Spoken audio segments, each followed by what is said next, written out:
अब मुझे तेरे साथ नहीं रहना है, अब मुझे जाना है अपने घर, मैं नहीं रहूँगी यहाँ पर। तो उसके बाद उसका टॉर्चर चालू हुआ, वो मुझे रूम में लॉक करके रखने लगा, एनेस्थीसिया इंजेक्शन देने लगा, ड्रग्स देने लगा, पता नहीं कौन-कौन सी मेडिसिन्स ज़बरदस्ती फ़ोर्सफुली गला दबा के, मुँह प्रेस करके, मुँह में पानी डाल के दवाइयाँ देने लगा। जब बहुत लास्ट टाइम में जब उसने मुझे बहुत फ़ोर्सफुली मेडिसिन दे रहा था, मैं कॉन्शियस थी, तो मैंने उसको मार-पीट करके, हंगामा करके बहुत आवाज़ें की, तो नीचे ओनर ने सुन लिया था। ओनर ने सुना तो उसने वहाँ से निकालने के लिए कहा कि तुम यहाँ से खाली करके जाओ। मैं उस टाइम पे मैं बिल्कुल चलने की हालत में भी नहीं थी। उसने मुझे सुचित्रा पे हॉस्टल पे मुझे शिफ्ट कराया। हॉस्टल पे शिफ्ट कराने के बाद में जब मैं उसको इग्नोर करने लगी तो उसकी एक और स्टोरी चालू हुई कि मुझे डोनेशन के लिए, मेरा जॉब के लिए, पोस्टिंग के लिए मुझे डोनेशन देना है, ये सब करना है। तो उसने मुझसे ऐसे करके मुझसे 1 लाख रुपए और मेरी ज्वेलरी ले ली। उसके बाद में मैं अपने घर गई, मैंने उसको पैसों के लिए बोला कि मुझे पैसे चाहिए, तो उसने मुझे बुलाया।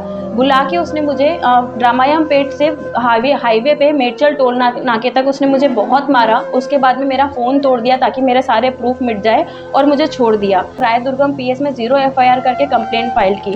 कंप्लेंट फाइल करने के बाद में 23 मार्च को वो जेल चला गया। जेल जाने के बाद 20 दिन में वो जेल से बाहर आ गया। बाहर आने के बाद में उसका जीजा, जिसका नाम राजेश है, वो मेरे को थ्रेटन करता है, मुझे बोलता है कि अब तो मेरा साला जेल से बाहर आ गया है, अब जो करना है कर ले, और अकेले मुझे ले जाके बोलता है कि हम लोग बंजारे वाले हैं, तुझे पता नहीं है हम लोग कितना तेरे ऊपर केस कर सकते हैं, हम लोग उल्टा केस करेंगे, ये नहीं तो हम लोग तेरा मर्डर करवा देंगे, तू यहाँ पर अकेली है, तेरा कोई कुछ नहीं, हमारा कोई कुछ नहीं कर सकता, हम लोग तेरा मर्डर करवा देंगे। उसके ऊपर 417, 376, 342, 323 एंड 506 ये एफआईआर है। ये सेक्शंस मैंने उसके ऊपर लगवाए थे। ये शिवा है, ये मुदवत शिवा जो डॉक्टर है, ये मेन एक्यूज्ड है, और ये he is the main accused. Okay, and उसके बाद बेल से बाहर आने के बाद जो मुझे धमकी दिया, ब्लैकमेल किया, ये उसका जीजा है राजेश। ये भी डॉक्टर है, ये अचमपेट में डॉक्टर है, गवर्नमेंट एम्प्लॉय है। ये मुझे थ्रेटन किया। उसके बाद मध्य प्रदेश से बिलोंग करती हूँ मैं। यहाँ पर हैदराबाद में मैं जून में मैं यहाँ पर जॉब के सिलसिले में आई थी। मैं यहाँ पर सॉफ्टवेयर में जॉब करती थी यहाँ पर। उसके बाद में मैं डेटिंग ऐप में सितंबर 20 को यहाँ का एक लड़का है जो महबूब नगर अचमपेट से है, कामारेड्डी में गवर्नमेंट एम्प्लॉय है, एमएस डॉक्टर है ऑर्थोपेडिक। उससे मैं बम्बल ऐप में, डेटिंग ऐप में मैं मिली थी। उस मुदवत शिवा उसका नाम है। जब हम लोग मिले थे तो उसने मुझे बताया था कि he is 26 year old, he is ब्राह्मण फैमिली, ही इज़ फ्रॉम ब्राह्मण family and he is from Maharashtra and he is single, he is unmarried. After 15 days 20 days I told my family that हाँ मैंने मम्मी को call करके बोला mummy ये लड़का है, क्योंकि मेरी फैमिली में कोई बाउंडेशंस नहीं थी। मैंने उसको बोल दिया था कि मुझे शादी करना है, अगर इफ़ पॉसिबल तो कंटिन्यू करते हैं, otherwise we will go each other way. उसके बाद में उसने मुझे बोला कि नहीं मैं करूँगा शादी। उसके बाद में मेरा एग्ज़ाम थी, लॉ एग्ज़ाम थी, तो मैंने जॉब छोड़ दिया था। तो उसने मुझे बोला कि तेरा ऑनलाइन एग्ज़ाम है तो तू मेरे रूम में आके, जो कामारेड्डी में वो रूम में रहता था, अकेले रहता था, तो वहाँ आकर तू एग्ज़ाम लिख ले। मैंने कहा ठीक है। मैं उसके पास गई, मैं उसके रूम में रहने लगी, तो वहाँ पर मुझे वॉल पे उसके उसके और उसकी बीवी के फ़ोटोज़ लगे हुए थे। तो मुझे नहीं पता था, मैंने उससे पूछा ये लड़की कौन है? तो उसने मुझे बोला कि ये मेरी सिस्टर है। उसके बाद में मुझे कुछ डाउट नहीं गया। आफ्टर 15 डेज़ 20 डेज़ आफ्टर मुझे उसका वेडिंग कार्ड मिला। मैंने उससे पूछा कि ये कौन है? ये तेरी शादी का कार्ड है? तो मुझे बोला कि हाँ मैं मैरिड हूँ, और उसने मुझे स्टोरी सुनाई कि मेरा फ़ोर्सफुली शादी हुई थी, बट डाइवोर्स के लिए मैं ऑलरेडी अप्लाई कर दिया हूँ और 3-4 मंथ्स में डाइवोर्स हो जाता। फिर उस 5 डेज़ बाद मुझे पता लगा कि उसका एक 6 साल का बच्चा भी है, लेकिन मैंने इतना नहीं किया कि ऑलरेडी वो डाइवोर्स के लिए अप्लाई कर चुका था। फिर हम लोगों में थोड़ी-थोड़ी लड़ाइयाँ होती थी, बट हम लोग सॉर्ट आउट कर लेते थे।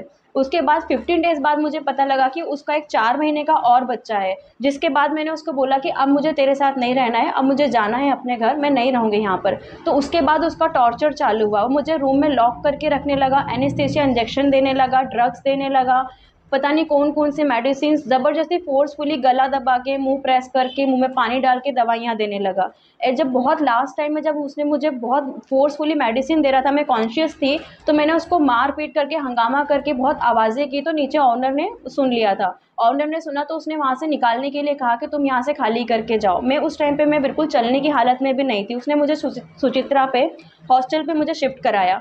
हॉस्टल पे शिफ्ट कराने के बाद में जब मैं उसको इग्नोर करने लगी तो उसकी एक और स्टोरी चालू हुई कि मुझे डोनेशन के लिए, मेरा जॉब के लिए, पोस्टिंग के लिए मुझे डोनेशन देना है, ये सब करना है। तो उसने मुझसे ऐसे करके मुझसे 1 लाख रुपए और मेरी ज्वेलरी ले ली।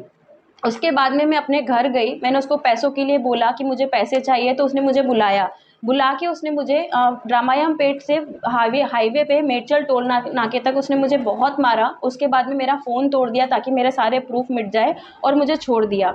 वहाँ से मैं अपना अकेले अपनी सिस्टर के पास जो भोपाल में रहती है वहाँ चली गई। वहाँ जाने के बाद रिकवर होने के बाद में वापस मैं यहाँ हैदराबाद आई। हैदराबाद आने के बाद में मैंने उसको रायदुर्गम पीएस में 0 एफआईआर करके कंप्लेंट फ़ाइल की।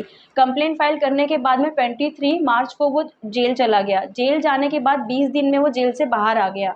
बाहर आने के बाद में उसका जीजा, जिसका नाम राजेश है, वो मेरे को थ्रेटन करता है। मुझे बोलता है कि अब तो मेरा साला जेल से बाहर आ गया है, अब जो करना है कर ले। और अकेले मुझे ले जाके बोलता है कि हम लोग बंजारे वाले हैं, तुझे पता नहीं है हम लोग कितना तेरे ऊपर केस कर सकते हैं, हम लोग उल्टा केस करेंगे, ये नहीं तो हम लोग तेरा मर्डर करवा देंगे, तू यहाँ पर अकेली है, तेरा कोई कुछ नहीं, हमारा कोई कुछ नहीं कर सकता, हम लोग तेरा मर्डर करवा देंगे। एफआईआर जब बुक हुई तो मैंने उसके ऊपर 417, 376, 342, 323 एंड 506 ये एफआईआर है। ये सेक्शंस मैंने उसके ऊपर लगवाए थे। या मेरे पास उसकी फ़ोटोज़ हैं। ये शिवा है, ये मुदवत शिवा जो डॉक्टर है, ये मेन एक्यूज्ड है।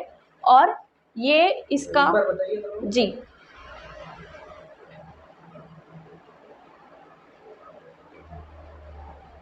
ही is the main accused. Okay. And उसके बाद बेल से बाहर आने के बाद जो मुझे धमकी दिया, ब्लैकमेल किया, ये उसका जीजा है राजेश। ये भी डॉक्टर है, ये अचमपेट में डॉक्टर है, गवर्नमेंट एम्प्लॉय है। ये मुझे थ्रेटन किया। उसके बाद में जहाँ पर ये काम करता है उस हॉस्पिटल में 15 लोग भर के आए थे और मुझे इसकी वाइफ जिसका नाम नवीना है, वो मुझे मारने के लिए ढूंढ रही थी कामारेड्डी में कि कहाँ पर है वो लड़की, उसके बाल पकड़ के उसका रोड में जुलूस निकाल के उसको मैं बहुत मारूंगी। तो उसके हॉस्पिटल वालों ने मुझे सेफली अपना प्रोटेक्शन के साथ में मुझे अपना सेफली रखा कि ताकि इस लड़की को कुछ प्रॉब्लम ना हो।